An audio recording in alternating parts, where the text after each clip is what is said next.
All right, hello everyone. It is 11 a.m. Central, so we're going to go ahead and get started. Thank you all so much for joining us today. My name is Noelle Salerno, and I'm joined by my colleague John Rees, and we're going to be leading today's webinar about metrics that matter. And for those of you who aren't familiar with us, we are with Avalanche Consulting, a national economic development strategic planning firm based in Austin, Texas. Our team has worked in hundreds of communities across the country, from small towns to mega regions, and here you can see a sampling of some of our clients. So we hope to bring that national perspective to today's conversation, and we'll share some best practices from our clients and others along the way.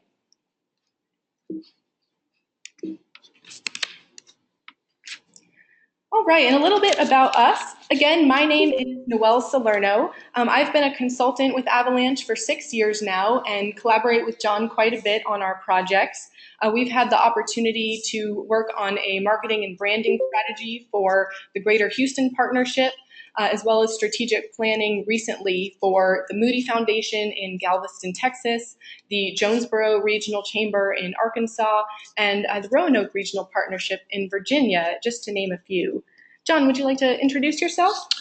Good morning, everyone. Again, I'm John Rees, Research Director here at Avalanche. I've been with Avalanche for about 4 years, but I've been doing economic development research for the better part of a decade. And as Noelle said, I've worked on several of the projects that we'll be talking about today, such as our work in the Greater Houston Partnership and Miami. So really looking forward to sharing some of what we've learned to you all today.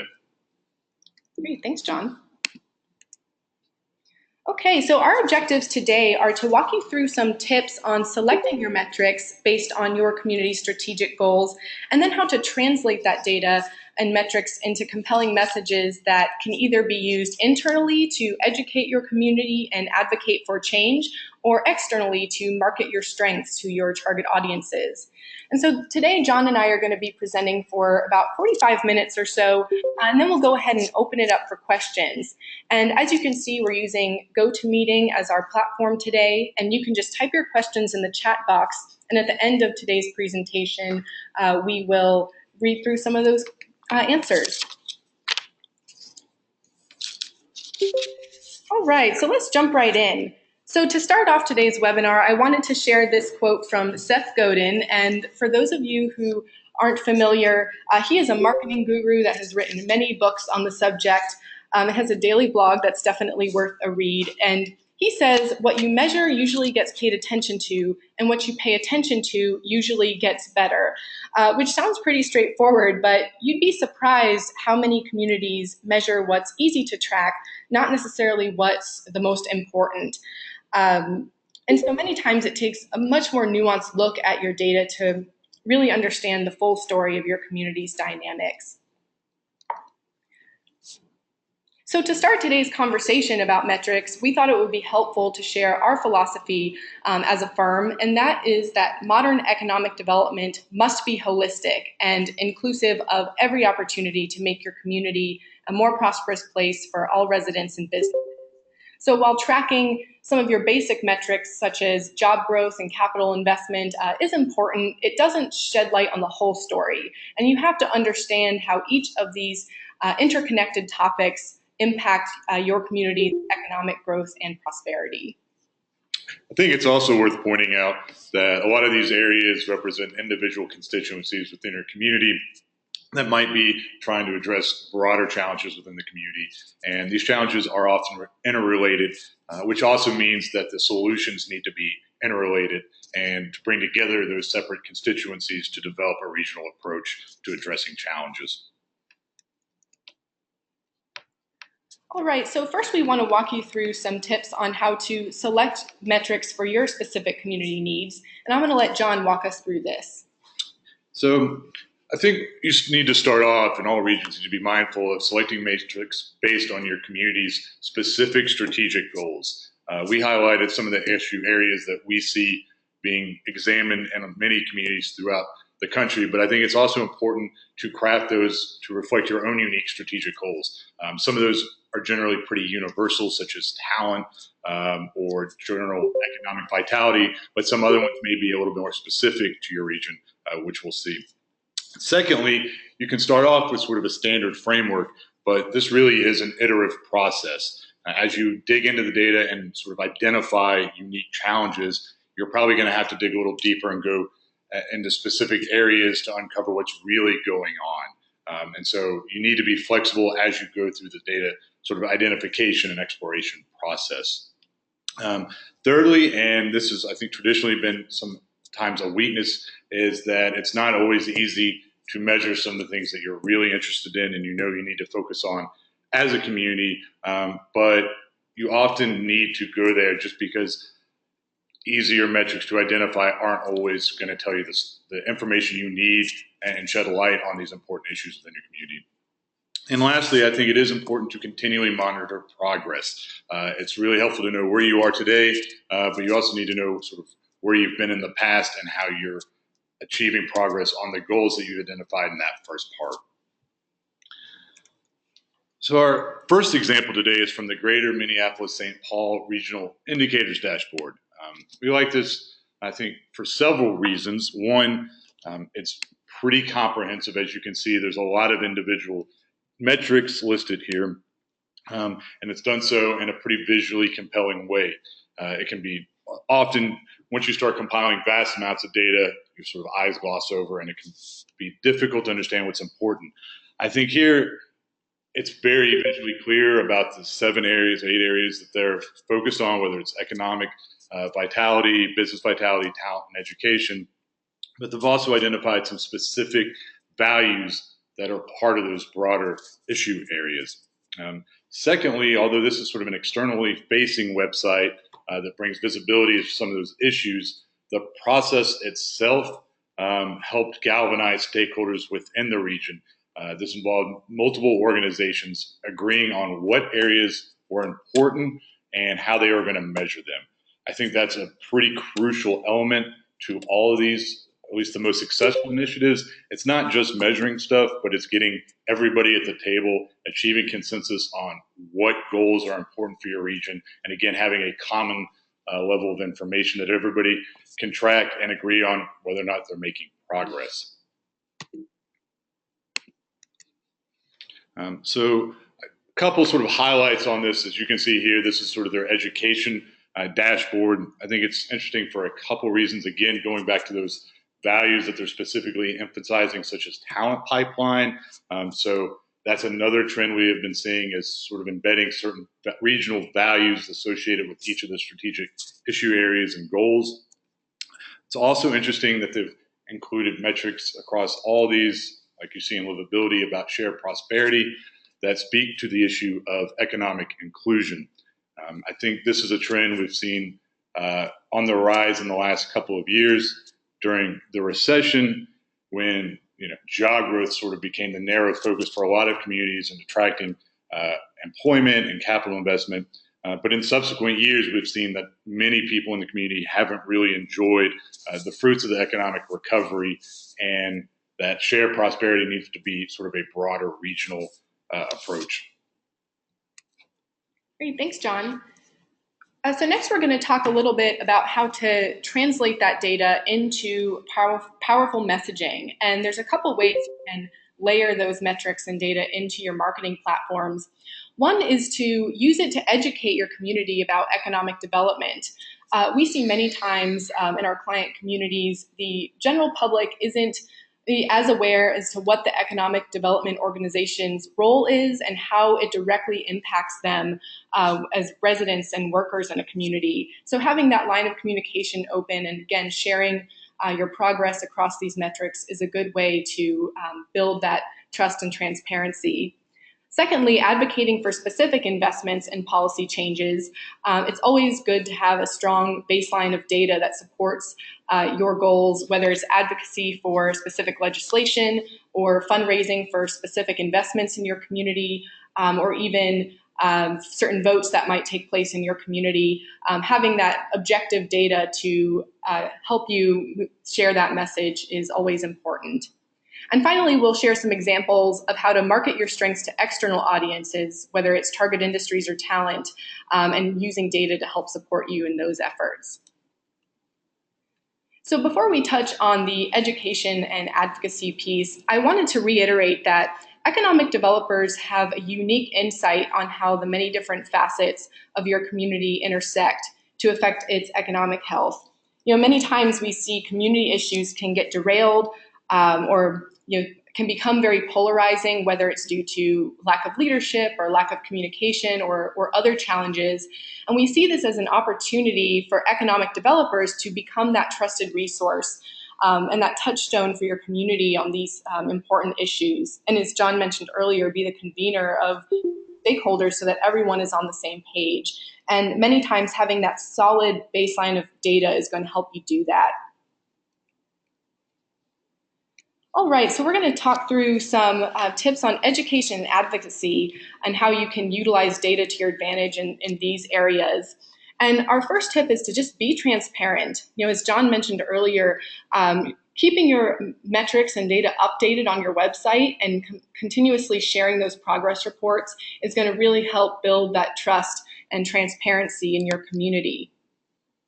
Secondly, you can use these metrics to then create content that keeps your community informed about economic development activities and the successes that you're achieving as an organization. And you can, again, take that data and metrics that you're sharing, but craft a narrative around it. Connect the dots for your residents as to exactly why this is important and how it directly affects them. And you can, again, tailor that based on the marketing channels you're using, whether it's across social media platforms or in stories to your local media. And again, it helps just connect the dots for your community.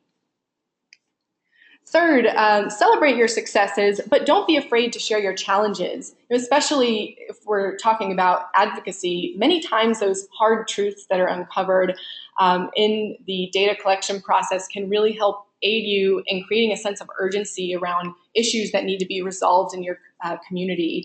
And again, just goes back to that transparency and trust piece of showing both the good and the challenges in your community.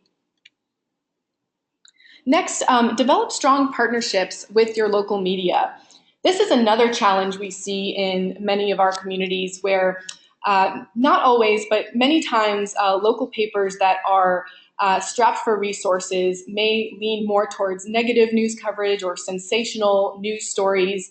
And this can, of course, not help in economic development efforts. And so we find one way to counter this is communities reaching out and being their go-to resource for data on the local economy. If they are strapped for staff resources and can't cover all their beats in the same way they used to when they had more resources, you can share that data with them and speak to it, again, going back to the narrative and connecting the dots, and help supply that content for them. And it just helps balance out the sometimes negative or sensational news that they use to attempt to get more readership and ad revenue. Finally, as John spoke to earlier, identify areas of collaboration, whether it's to share resources, but also to leverage the collective impact of your stakeholders. Again, once you have that baseline of data and the content to educate the community, it really helps to have those key stakeholders at the table in lockstep with you. And one way to get a wide group of stakeholders together and on the same page is to have a data-driven methodology to provide that objective baseline to make decisions. And we're going to share a few examples of this as well. So this is ARROW, which is the Austin Area Research Organization. And this is a nonpartisan, nonprofit group in Central Texas that convenes about 90 leaders throughout the region to research and really dig into some of our key issue areas in the region. And once they have done their homework and have a baseline of solid research around the cause and effect of some of our challenges, they then take that out to the public and to elected leaders and start forming solutions around them. And many successful endeavors, such as the E3 Alliance, have come out of this process. And again, by starting with the research and having all the key players at the table has really helped move some strategic initiatives forward. Another example we wanted to share today was from the Columbus region in Ohio, and they touch on a few of the points I made earlier. If you visit their website, they have a robust economic dashboard that shares the metrics they track and some of their key economic indicators, but they're also very transparent about their activity metrics as an organization. Now, of course, not sharing anything confidential, but again, are very open and transparent with both economic indicators and activity metrics on their site. They are also very active with internal communications. So they have a dedicated blog in addition to other marketing materials that showcases current economic development initiatives and really spells out how that affects local businesses and residents directly. So they have those lines of communication open. They also have a dedicated nonprofit called the Columbus Partnership, similar in a way to Arrow in that it convenes the top CEOs of the region to serve as thought leaders as they make decisions and advocates around certain issue areas in Columbus. So again, having data drive their decision making and measuring their progress, but then keeping that open line of communication with the community and serving as that trusted resource, and finally bringing all of the key leaders together and allowing them to all be in lockstep as they move new initiatives forward. Right, so now that we've touched on a few examples of using data in an internal marketing platform, we want to also touch on how you can utilize this in external marketing. And one example we always like to share is that having a strong baseline of research is very important whenever you're crafting your brand identity for your community. It really ensures that it's authentic, inspiring, will resonate with your audiences, and can always help to ensure there's not that backlash that sometimes happens when you unveil a new brand identity, since it can be such an emotionally charged event. So always making sure it's founded in research will help you in that process and tease out some of those marketing messages. And we'll share an example of that here in a moment. Secondly, you can utilize the data and metrics to uncover some unique competitive advantages that can be used across your marketing materials. So many times we see communities will share marketing messages such as we have a skilled workforce or great quality of life, but it's very generic, very cookie cutter, and doesn't really set them apart. And one way that you can help counter that is to layer in some impactful statistics, metrics, and benchmarks to really drive home exactly why this is a unique selling proposition for your community. And finally, apart from crafting your marketing messages, making sure you have those key data sets online to aid in the site selection process is always helpful. Of course, site consultants will use third-party data resources as they analyze locations, but it's still very important, especially for those businesses that may not use a consultant, to have all of that information easily accessible on your site. Right. So to give you a few examples of these types of initiatives, as I mentioned earlier, John and I had the opportunity to work with the Greater Houston Partnership on developing a brand identity for the Houston region. And we began this process, of course, with a very in-depth research analysis. We looked at both quantitative data and benchmarked them against other major metros. But we also spent a lot of time on the ground doing qualitative analysis through interviews, focus groups, surveys, as well as external surveys to site consultants and target industry executives. And what this research process allowed us to do was to uncover a brand essence that something we heard throughout all of our conversations and kept seeing in the data to really uncover something that was true for the region. And that in this case was that there was this endless sense of possibility in Houston, and the accessibility and the accepting nature of the community through its extensive diversity and if you could go anywhere in the country, Houston is where you could make it, is something we just heard over and over again. We also uncovered some unique data points that again drove some of their marketing messaging. At the time, they were creating I think over a 5-year period, nearly 500,000 jobs. And that in and of itself is a pretty powerful number. But we realized it was also more than 16 states combined. And that type of story that comes out of the data and research process really helps drive the point home. John, is there anything you wanted to touch on here? Also, when you have that level of job creation, it makes talent attraction absolutely sort of a primary challenge to just fill all these jobs. And a lot of them are fairly high skill positions, such as engineers. And when you looked at their absolute job growth numbers and you combine that with the amount of locally produced talent, the Houston region actually doesn't have a lot of large universities in comparison to other cities its size or regions of its size. And so attracting talent, again, it became sort of a primary challenge and helped sort of drive the marketing message about what was important for the region's overall economic success. Yeah, absolutely. And I think the research process also allowed us to understand what was true for the region, but also the misperceptions that were there. And that also helped us direct some of that messaging as well. If you spend any time in Houston, there's other regions like this. I would say it seemed like everybody was originally from somewhere else. And so they could either speak to their impressions of the community or what their friends told them when they announced that they were moving to Houston. And I can't tell you how many times someone mentioned the fact that they thought it was going to be all cowboys living in Houston. And the reality is, it is arguably the most ethnically and racially diverse region in the country, more so than places like New York and San Francisco. And again, I think that speaks to a lack of communication at the regional level to external audiences and an opportunity to sort of set the record straight with an authentic narrative highlighting some of the dynamicism within the region. Yeah, absolutely. So, that's how you can take some of this data and research that you have as you uncover your own metrics and layer them into some compelling marketing messages.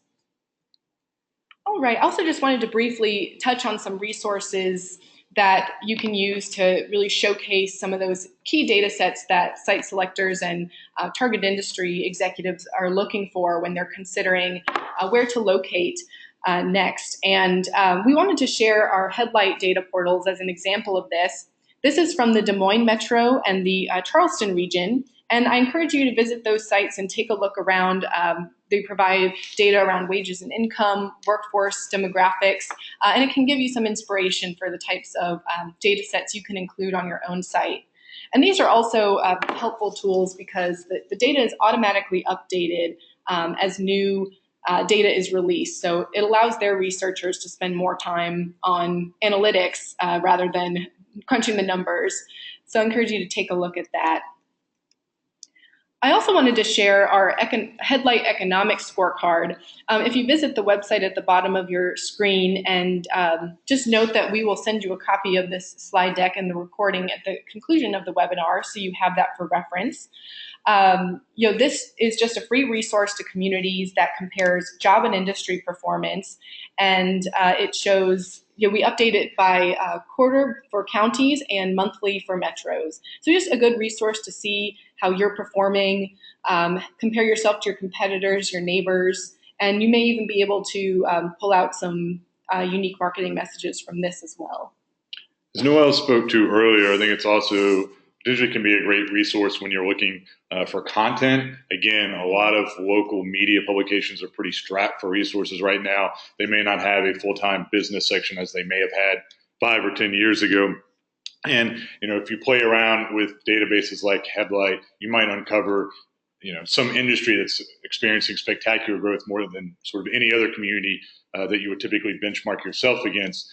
And that may speak to a broader narrative that's a story worth telling. And you, again, sort of share this information with the media and sort of find those local success stories. All right, so to kind of thread the needle and bring all of these elements together, we wanted to walk you through an example of our work with the Miami Foundation and how we developed some data and metrics for them and how they turned that into a robust marketing campaign. So we had the opportunity to work with the Miami Foundation on the Our Miami project, and Our Miami's goal was to really direct business, residents, and nonprofits to direct their investments and charitable giving and volunteerism to the key issues that most impacted the city's economic and social well-being. So as most of our processes do, this started with in-depth research, and we were able to uncover some of the key issue areas in the community with the help of a 20-member advisory council. And from there, we developed 60 indicators to monitor their progress around each of these issue areas.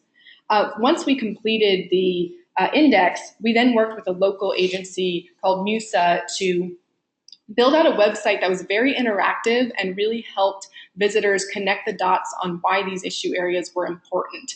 So I highly recommend you visit ourmiami.org to see the site for yourself. But just to highlight a few of the things we focused on this site, rather than just showing the raw data or charts and graphs and publishing the metrics on their own, we really help to share a narrative around them. Help the reader understand why this is important and what else is affected. So again, going back to the interconnectivity of all of these issues really helps the reader connect the dots through this website. We also crafted some impactful headlines and content to help support the narrative as well. And also on this site, it's important to note the foundation made sure to connect visitors with the nonprofits that do work in each of these issue areas. I think one of the other sort of interesting things that came out of this process, again, sort of combined an organizational strategic purpose by identifying the areas. I think the Miami Foundation has an endowment of about $300 million, and by identifying some of these issue areas, it was going to help direct some of their philanthropic resources. Also, sort of layering on top of that, some interesting visuals. And as we spoke to early, combining and identifying some of the interrelationships between what we were seeing. And so we started with these issue areas, but the culmination of some of this came out 5 primary insights that really did show, again, the relationships between issue areas that are often fairly siloed and too often, I think, both policy leaders and citizens don't see as sort of interrelated.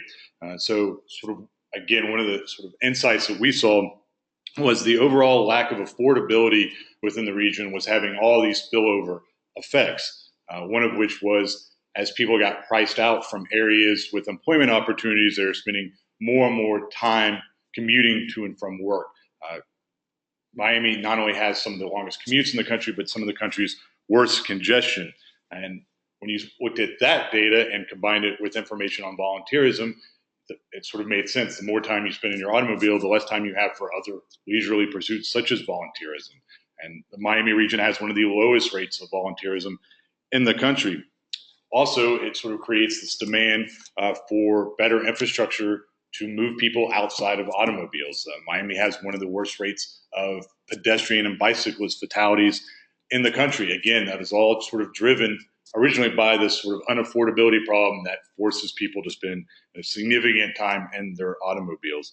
And I think underscores why it's so important to try to bring all these issues together and look at them in a holistic perspective. Absolutely. And so we actually launched the Our Miami project in 2014, but continue to update their indicators. And you can see here the most recent report is in 2016. And again, going back to that transparency piece, is published and available online.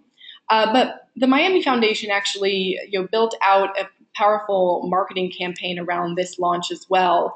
Of course, sharing press releases and getting a lot of local media coverage, again, to really show the interconnectivity of these issues, show where they've made progress, but where they still need to move the needle, and help create that sense of urgency around these issue areas.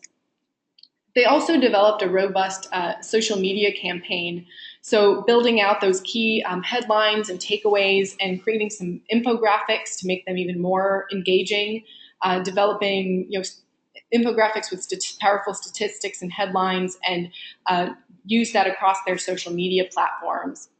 They also have a grassroots initiative called My Miami Story, in which they brought together community members from around Miami-Dade County to host in-person conversations to hear how these issues were personally affected their residents. And here you can see just one piece of that where they had postcards with certain information on key issue areas, and people could write how they've been personally affected. And again, just adds that personal touch to this project and add even more stakeholder engagement.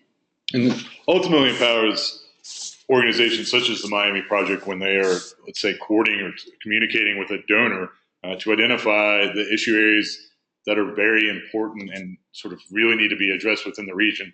And this provides an avenue to point to sort of hard numbers to say, not only is this a problem and you compare us to other regions, it's particularly problematic locally, but also by having that engagement with the community at the end of this process shows you can sort of complement those hard figures with real life stories from residents that sort of bring a human touch to the numbers. Absolutely. All right, so to close, we wanted to walk you through some tips on how you could develop your own marketing content and channel plan once you have your metrics in hand. And I think the very first step is, of course, to know who your target audience is, whether it's a campaign for your local residents or communicating with specific target industries that you'd like to locate in your community, or even the type of in-demand talent that you need to fill jobs. Identifying who those are first is key. From there, you can start identifying the channels to use to reach those audiences. So, for example, where are they located?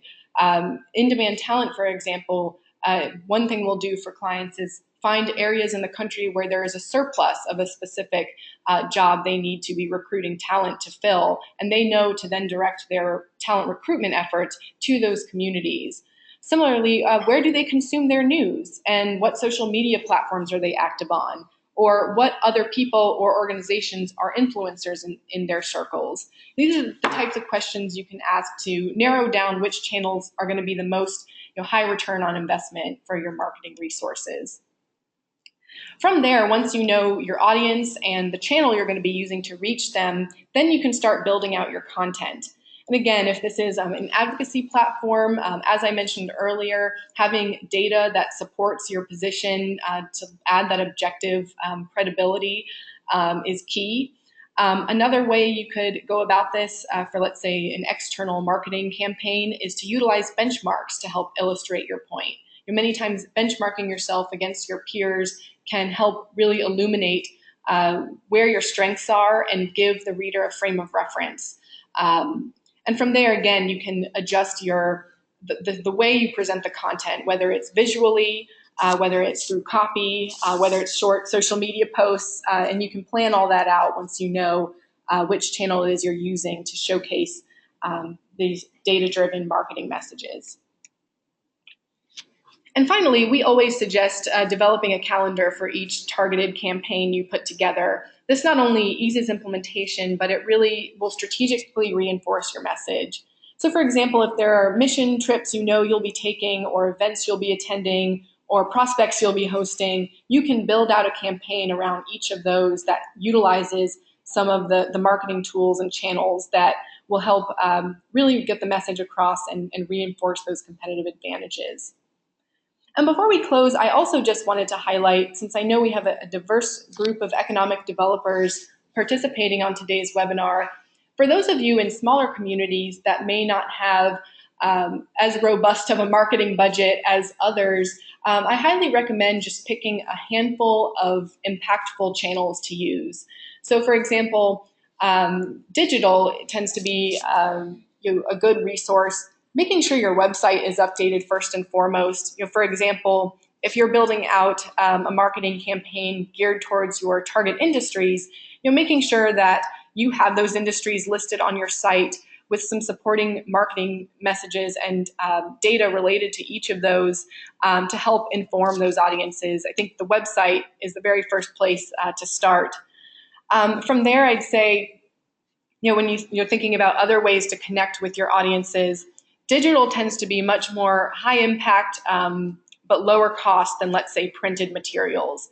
So a very well-crafted, with value-added content e-newsletter that goes out to your target audience is going to be opened and read and much more impactful than, let's say, a mailer that goes out and unfortunately may just land in the recycling bin.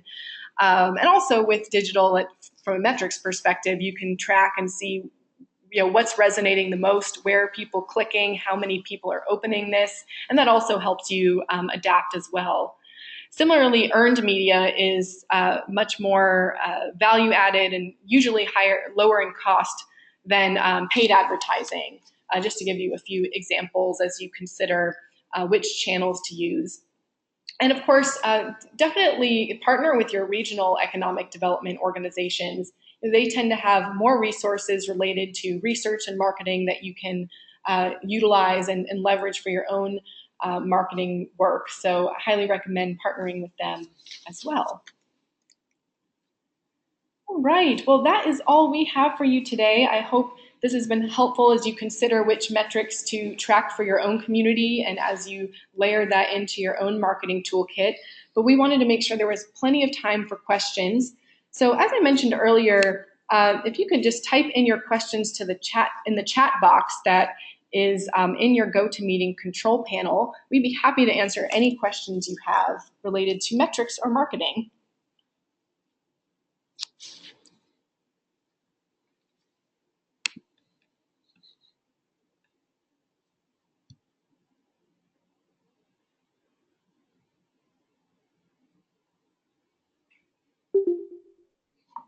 Right. All right, we'll give it just a minute and we'll stay on for a few more minutes in case anyone has questions. Also, just so you know, we will send you a copy of this recording and the slide deck as well. Oh, it looks like we do have a question here from Russell. Where do you typically get your data? It really depends on the community and what sort of area you're focused on. I think the U.S. Census Bureau and the Bureau of Labor Statistics are probably the two most common for demographic data and economic data. Beyond that, it gets there are an incredible amount of resources. Anything from the U.S. Patent and Trade Office, if you're looking at patent data, to I love IRS migration data. If you're trying to figure out where you're actually attracting people or losing residents to, they publish an annual file based on tax returns about where people are going. But I mean, it's like a lot of things these days, a little Googling and you can generally find anything. Also looking, I think the better websites, such as the ones that we highlighted, tend to list their data sources. Most of those data sources are publicly available, and so I would revisit some of the ones that we talked about. All right, and then how would a small community differ in approach to a large community? I think I touched a little on marketing. From a data collection standpoint, do you have any thoughts on that, John? Yeah, that gets a lot more tricky, particularly from the Census Bureau and the Bureau of Labor Statistics and a lot of non-metropolitan areas. I can't remember the exact threshold, but I believe it's if your community is under about 20,000 people, the census only publishes information on a 10-year basis. At that point, you typically have to rely. Sometimes states complement that, and again, it depends on what state you are in, or you may have to go to third-party data, whether that's AMSI or ArcGIS or Esri, I guess it would be. So I would also suggest, depending on where you are, to talk to your neighboring communities. I think when it comes to smaller communities, sometimes it's best to take a more regional approach, both for cost sharing, but also because of just the sheer lack of availability of data. Great. So have any of your clients shared which data has been most impactful when attracting businesses? So I'd say that one of the things that is just a common theme across all of the work we've been doing is the need to illustrate that you have the workforce available for those businesses. And so I think labor shed analyses are very valuable in that context. Yeah, and there's a couple of great resources for that. The U.S. Census Bureau and the Bureau of Labor Statistics. It's slightly out of date at this point, but it's still some of the better information available where they cross-match employment data with residency data to show where people are living and working within your community. And you can get a picture of where most communities both export some workers and import some workers. And it's available at the census tract level. And so you can drill down and really identify, all right, where are the workers that we employ coming from, and sort of delineating your labor shed and pulling demographic information on that to show to prospective employers that, yes, we may be a community of 10,000 people, but we draw from this larger labor shed that employs 30,000 or is residents to 30,000 people. At the same time, it can also be very helpful in showing bedroom communities often have a lot more skills than any kind of local employment data would suggest, to say, well, I know it doesn't look like we have a lot of jobs necessarily, but we actually have all this labor, and they are all working in, let's say, downtown LA or downtown Houston, but they were just as happy to be working locally, and to show that you have a much bigger labor force than any sort of traditional measures of employment might suggest. But I would say in the last 12 to 18 months, there's been a just massive swing of the pendulum. Again, sort of during the recession, everybody focused on jobs. Now that the economic recovery has been going on for several years, and many communities are seeing, 3 to 4, maybe even 5% unemployment, that the search for talent and labor has become a paramount concern. And again, being able to demonstrate the skill availability and geographic location of your workforce can be pretty critical in trying to communicate why your community is a compelling place to invest. Right. So the next question was, in Headlight, how are peer communities selected? It's from a population standpoint, and I can't remember the exact thresholds. I think it might be over 100,000 to quarter of a million to 500,000 people, and 500,000 people and larger. That seemed to be sort of the easiest way, and also to sort of, particularly when you're benchmarking things, let's say like employment growth, to make it more of an apples to apples comparison. Generally, those large areas like in New York or LA or Chicago, they might add 5,000 jobs to an industry, but that's only 2 or 3% growth. Whereas if a very small community adds 500 jobs, it has 100% growth. And so it's primarily driven by size. And it's generally, we try to do sort of, again, apples to apples. So metropolitan area, population size to metropolitan area, population size, or county size to county size. And actually, I have an add-on question to that. As people are considering, if they're doing their own benchmarking, besides population, what other factors should they consider? I always like to look into things like educational attainment levels, racial and ethnic composition, your industrial base. So do you have, if you're a tourist town, you probably want to compare yourselves to other communities that have a sort of high level of service industries. If you're a manufacturing town, vice versa. Generally speaking, size does matter. So if you're, New York, you're probably going to want to look at Chicago and LA. If you're Miami, you may want to look at a community that has this, again, a similar level of demographic breakdown like a Houston. And also, I think geographic area can really matter. You've got certain metropolitan areas that involve 10 or 20 individual counties. And I think ultimately when you get to the end of your data analysis and you have strategic recommendations, you need to be mindful of which communities, can do something by just gathering 2 or 3 regional organizations, whereas other regions need to engage 20 communities, because that has pretty important implications for how you implement certain strategies. Great. So the next question is, which metrics lead to more community engagement between EDOs and residents? I think this really depends on the unique strengths and challenges that your community is facing. So wherever, let's say in your strategic plan, you're trying to make inroads, that's where you're going to want to communicate the progress through your metrics out to the community. And I would add, it really has, that can be very specific to the community. In some issues, it might be, again, what we were saying earlier, economic inclusion. Other areas, it might be poverty. Other areas, it might be traffic congestion. I think, to me, one of the most powerful things is that benchmarking exercise. As economic development consultants, we have the luxury of traveling to a lot of communities throughout the country and having a pretty good, our fingers on the pulse of what's going on nationally and a lot of the areas within the country.